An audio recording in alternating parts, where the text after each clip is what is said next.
Live from Ball State University. News for the campus community and all of Delaware County. This is Newslink, Indiana.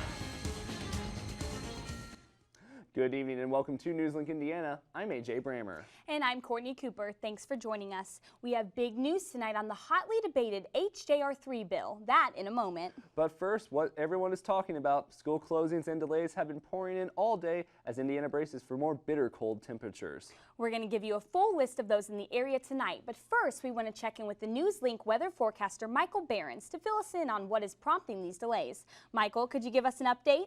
Well, if you've been outside, you already have a good idea of what's going on. It's these bitterly cold wind chills that are going to be giving us those delays tomorrow. We're already at -4 right now with a northwest wind at 12. Feels like -22 here at Ball State. Other temperatures across the state. Indianapolis at 2, Lafayette -3, and the winds are blowing. As we switch over to our wind chill map here, feels like -22 in Lafayette, -22 in Muncie, -15 down in Indianapolis. Negative wind chills all across the Newslink viewing area. So the negative wind chills, definitely what's leading to our delays tomorrow in those classes. You don't want to be outside, and if you do have to go outside, you want to bundle up and keep your exposed skin to a minimum. Coming up in the full forecast, we'll take a look at these dangerous wind chills, a warm-up on the way, and the possibility of another snowy weekend. Thanks, Michael. With wind chills like that, it's no surprise our list of closures continues to grow. Yeah, let's take a look at the current closures as it stands right now. Top on the list, we have Muncie Community Schools closed tomorrow. Also on the list are Cowan Community Schools and Daleville Community Schools. Those are both closed. Ball State University has announced classes will be delayed until 11 a.m. Offices will operate and open as normal, and we'll update you on more closings tonight as they roll in. Concern is growing for dangerous temperatures that are headed our way. Indianapolis Mayor Greg Ballard is already taking precautions. The Indianapolis city government will be shut down tomorrow and is scheduled for a 2-hour delay on Wednesday. Other safety measures in the place include a travel watch for Marion County and no trash pickup through Wednesday. Mayor Ballard is urging everyone to check on neighbors, animals, and elderly because these temperatures could be deadly. Despite closures, Indigo will run on a normal schedule and residents may call 211 for shelter information. A car spun into a traffic signal pole this afternoon, turning one of Muncie's busiest intersections into a traffic jam for hours. It occurred at the corner of Bethel and Tillotson Avenues. The traffic light will be missing for the next couple of days while crews are waiting apart to make the repair for that. Drivers should treat that intersection as a 4-way stop until that repair comes in. Newslink Indiana has the latest developments on the same-sex marriage amendment. Indiana's House Joint Resolution 3 was amended tonight to remove the second sentence, which would have invalidated any legal status similar to a marriage between one man and one woman. The changes to the amendment came to a 52-43 decision. WCRD News Director Lisa Ryan is here to further explain the changes. Lisa, how does this affect same-sex marriages? Now, the first sentence of this bill would still ban same-sex marriages. The second sentence would have banned civil unions, which could have included marriages between men and women as well. So what happens with the bill now? Well, now the Senate has to approve those changes. If not, it could be sent back to the House to be changed to its original wording. 2 separate General Assemblies have to approve this. So last year's General Assembly approved it as HJR 6, if we remember that, and it has to pass with the exact same wording. If legislators don't reach an agreement, the bill will not pass and it will not go to the ballot in November. So why did Republican Representative Randy Truitt amend the resolution? Well, we don't really know. Obviously, Democrats are opposed to this, most of them are, but we can assume that maybe as a representative of a college campus in Purdue University, that is why he amended this. But imagine if you're in a civil union or legal marriage, the second sentence would have not given you any benefits after that. So that really affects a lot of people, not just same-sex couples. Now, this resolution is effectively dead. It would be very hard to pass at this point, and unless some representatives change their mind, we won't be seeing it in November. Thank you, Lisa. Thank you. The concerns of many representatives showed HJR3 would not go to voters until 2016 as a result of this amendment. HJR3's intention is to define a marriage in Indiana between one man and one woman. The bill previously said a legal status identical or substantially similar to that of a marriage for unmarried individuals shall not be valid or recognized. That sentence was removed by Monday's decision. Representative Kevin Mahan, a Republican from Hartford City, supported the amendment despite his worries that the amendment may not go to voters for 2 years. I believe in having good policy, he said. If we cannot understand it in this body what that second sentence means, how can we expect millions of Hoosiers to understand that in November? The amendment HJR3 will go back to committee for approval and then retrace its steps through the Indiana General Assembly. Purdue University announced today that It will bus students to a funeral service in Wisconsin for their fallen classmate. Students will honor 21-year-old Andrew Bolt tomorrow in West Bend, Wisconsin. Authorities said Bolt was shot and killed in West Lafayette in Purdue's electrical engineering building on January 21st. 23-year-old Cody Cousins, charged with the murder, pleaded innocent last week. Cousins is being held without bond. And a car spun into a traffic signal pole this afternoon, turning one of Muncie's busiest intersections into a traffic jam for hours. It occurred at the corner of Bethel and Tillotson Avenues. The traffic light will be missing for the next couple of days while crews await a missing part to repair it. Efforts continue to keep Ball State University's ethnic enrollment increasing. Since 2007, student organizations and staff have been coming together to keep diversity on campus. Newslink reporter Carissa Fisher has more. The Muncie community came together this past Saturday for the second annual Unity Week Diversity Symposium. This year's theme was Mosaic, Connecting the Pieces. Participants came together to celebrate diversity and to learn more about themselves and others. The participants were encouraged to participate in conversation as the event began with a keynote speaker. Associate Professor Melinda Misnio kicked off the event with a conversation about society reflecting on gender. Her advice to the audience was to take this process and to learn, share, and grow. So one of the things I'm hoping that people leave the symposium with at the end of the day is having not only a better understanding of other people's stories and how they are intertwined, but have a better sense of themselves and their own story and how they're interrelated with other people. The symposium was broke up into 4 sessions, and the participants were able to engage in workshops that explored unique human experiences. The goal of these sessions was to build an inclusive community at Ball State. Sheridan Scott was a volunteer during Unity Week and encourages students to be involved. Nobody can be mad at you for trying to learn. You know, there may be things that the way you grew up, you didn't know certain things about certain cultures, and if you want to break them, then absolutely come. You know, don't let people hold you back, or you being afraid of what people are thinking about you. Don't let that hold you back from coming and learning and getting a good new experience in multiculturalism. Events like the Diversity Symposium help bring Ball State community together in hopes to continue ethnic diversity on campus. In Muncie, Carissa Fisher, Newslink, Indiana. Thanks, Carissa. Now, it seems like in today's age, there's always a new dieting trend, but Newslink reporter Abby Kirk tells us why juicing might be here to stay. Do you want to add some variety to your diet while also getting those nutrients from fruits and vegetables? A new trend called juicing just might do the trick. Juicing, meaning the act of taking a solid fruit or vegetable and turning it into a liquid, has become a popular remedy to boosting one's health and possibly the secret to losing weight. Junior here at Ball State University, Marielle Stanish, has started juicing to change her lifestyle for the better. It's amazing when you don't realize how bad you treat your body, but you treat other stuff better. Like, let's say a car, for example. You'll take a car to a car wash, oil change, clean it out. You'll do all this stuff for your car. Why don't you take care of your body the same way? The new health kit can be a little bit pricey, costing anywhere from $30 to more than $300. But there are several health benefits of drinking freshly juiced fruits and vegetables, and it's a great way to add nutrients from the fruits and vegetables that you normally wouldn't eat, making them easier to consume on a regular basis. A lot of people, myself included, don't like to eat vegetables, like don't like Brussels sprouts or asparagus or spinach, or don't like to eat it raw, but when you put it into a juice, it's easier to drink it, and sometimes you can't even taste it when you add a little bit of fruit. Doctors and dietitians online say that these nutrients consumed can help protect against cardiovascular disease, cancer, and even various inflammatory diseases like rheumatoid arthritis. So maybe this colorful drink is the new miracle worker. For Newslink in Muncie, Indiana, I'm Abby Kirk. Thank you, Abby. Now, when we come back from the break, we will take a look at the continuing investigation of the shooting in Baltimore that occurred this weekend. And we will have a preview of what President Obama has to say to the nation in his State of the Union address tomorrow night. Don't go. This is Newslink Indiana. Welcome back. A new bill could limit police use of drones and electronic surveillance equipment.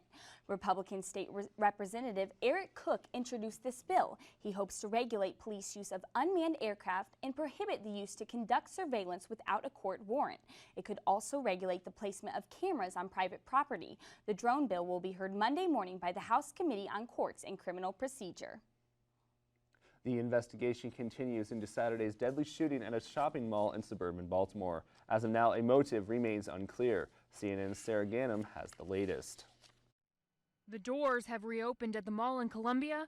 The questions continue.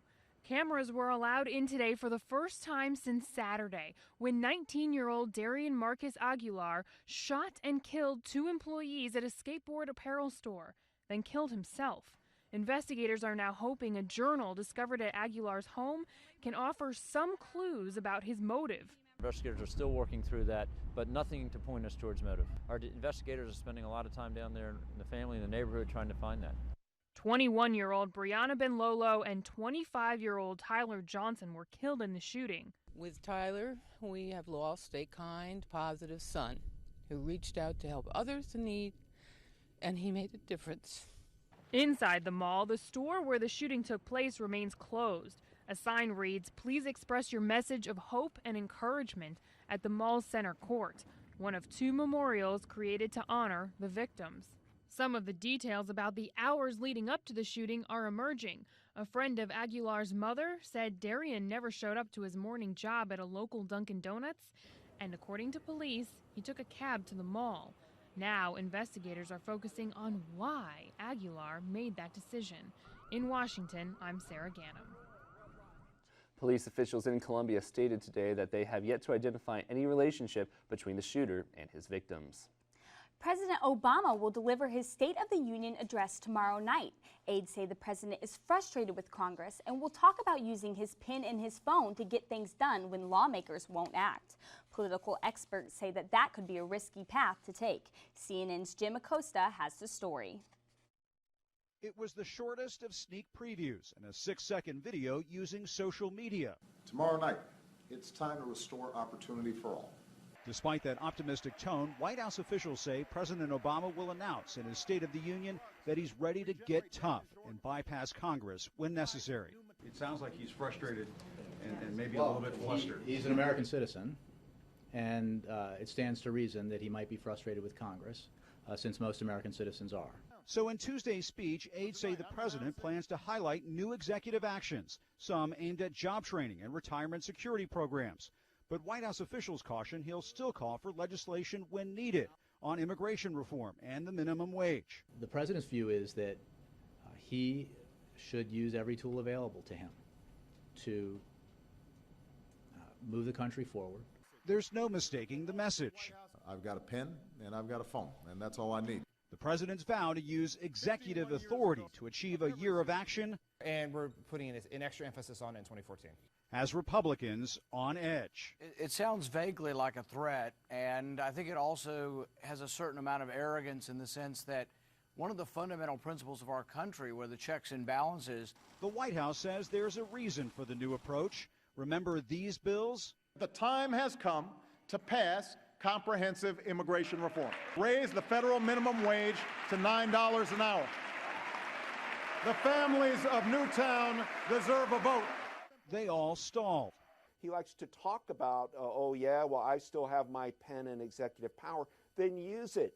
Do it, one after the other. Take them on. But presidential historian Douglas Brinkley says there's a big problem with promising a year of action. What if there isn't any? When you say you're going to do a lot of executive action, it's the year of action, and it becomes May, and the record doesn't show that, then you truly become a lame duck. The president will deliver the address tomorrow night at 9. Now time for a look at headlines from around the area on Ball State source for online news, The Daily. I'm Katrina Ent. Drunk anorexia, a term not commonly heard. Students try to find a new way to lose weight by eating less and drinking more. The Daily heads will go in more in detail about the weight loss. A local men's shelter in Muncie has been filling up due to the cold weather. Because of that, many homeless men are out in the streets. Tomorrow's paper will go more in depth about how one of the homeless men would stay overnight at McDonald's. BSU's basketball team is currently having a tough season. Daily Headlines will talk about team player Majuk and how the scenes look in the future. For all the stories and more from Newslink, WCRD, SportsLink, and Ball Bearings, and the Daily News, go to bsudaily.com. Thanks, Katrina. Coming up next, we'll hear more details about the chilling weather in store for us tomorrow. Stay tuned for Newslink weather. We'll be right back. This is Newslink Indiana. Well, AJ, let's not kid ourselves. The weather today, it was bad. Yeah, I know. I saw a lot of people out there struggling to get cars started in the cold weather. Some people had to be dug out of the snow. And from what I hear, those conditions aren't getting any better. That's what I've heard. Let's send it over to Michael Behrens to get the latest. Well, guys, you're right. Cold temperatures still in place across the country, and they're not really going anywhere anytime soon. Across the country right now, Dallas 31 degrees, Memphis at 22, and over here in the Hoosier State, we've already dropped below zero once again. -4 the temperature here in Muncie, -3 over in Lafayette. Let's take a look at our current wind speeds. It's blowing at 12 miles per hour here in Muncie, 14 Lafayette, 12 in Indianapolis. So we're not getting particularly high wind gusts. However, it's making those wind chill factors very cold outside. Feels like -22 here in Muncie, -22 in Lafayette as well. Feels like -15 down in Indianapolis. Again, right here in Muncie, we have that northwest wind at 12 miles per hour.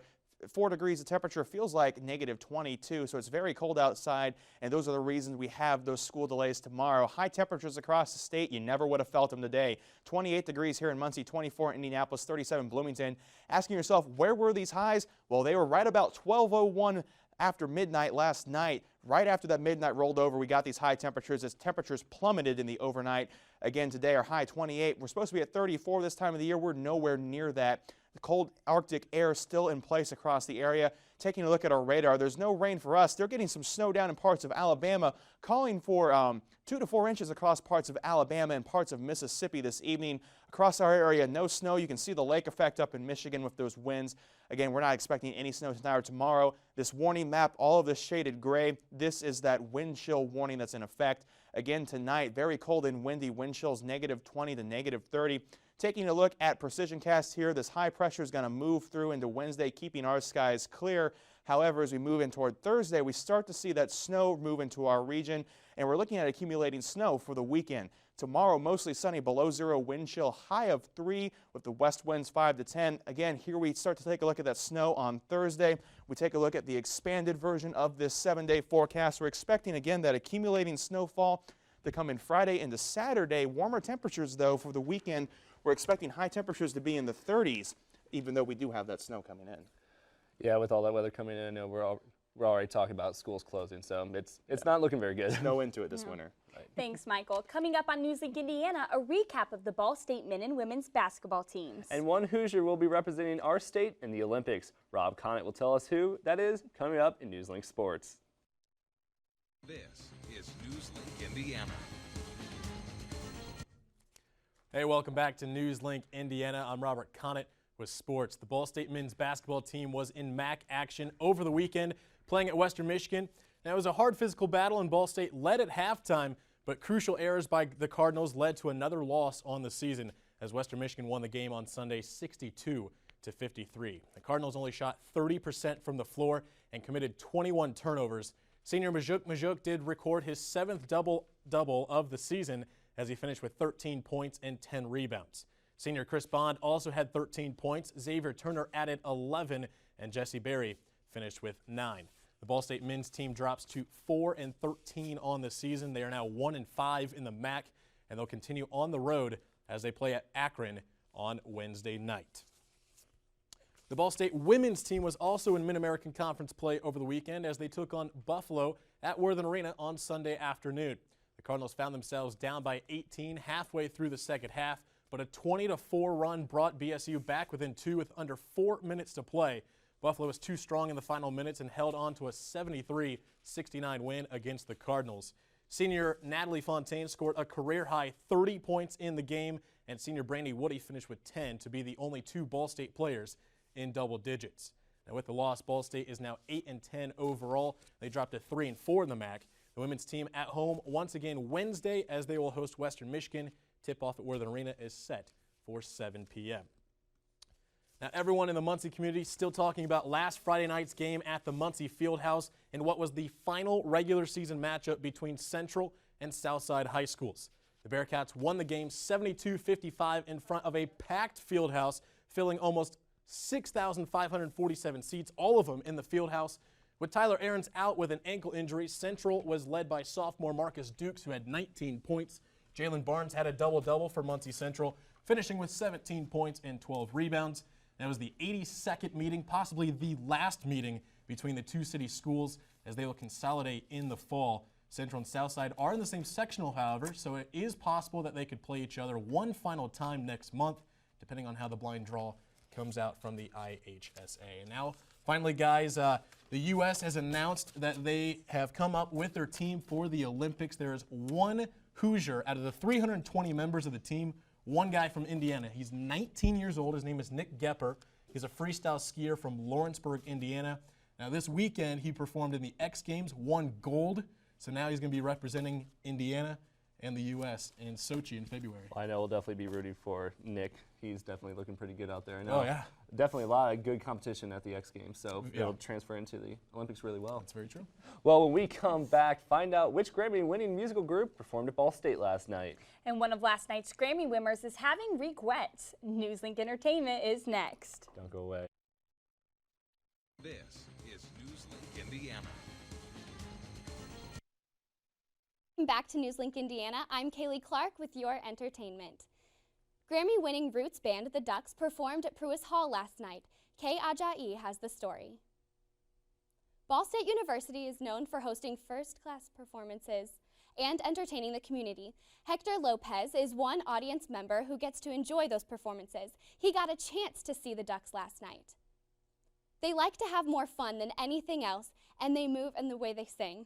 Organizers at Emmons Auditorium are responsible for bringing such quality entertainment. Big names such as Hunter Hayes and Florida Georgia Line performed last semester. The lineup this season includes Bring It On the Musical, Hamlet, and the Boxcars. Christy Chambers, who is the marketing assistant at Emmons, is one such organizer.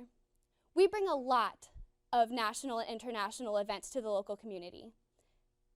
Macklemore may have won the Grammy Award for Best Rap Album, but he thought someone else deserved it. Here's a screenshot of a text sent to fellow artist Kendrick Lamar soon after receiving the award. It reads, "You got robbed. I wanted you to win. You should have. It's weird and it sucks that I robbed you. I was gonna say that during my speech, but the music started playing during my speech and I froze it. Anyway, you know what it is. Congrats on this year and your music. I appreciate you as an artist and as a friend. Much love." So far, no word on Kendrick Lamar's response. The rapper was nominated for 3 Grammy Awards and walked away empty-handed. That's all for Newslink Entertainment. Back to you at the desk. Michael, you want to give us one last look at the weather? Well, cold conditions moving into our area tonight. We're expecting negative temperatures and negative wind chills as well. We see negative 10 as our low tonight, expecting wind chills between negative 20 to negative 30. We have sun for tomorrow and Wednesday. It's not going to do much to warm those temperatures up until Thursday. We warm up to 28. However, later in the afternoon hours of Thursday, we're expecting that snow to move into our region. We're expecting some fairly significant accumulation Thursday through Saturday, so we'll be on top of that Friday, looking like snow for sure. Thanks, Michael.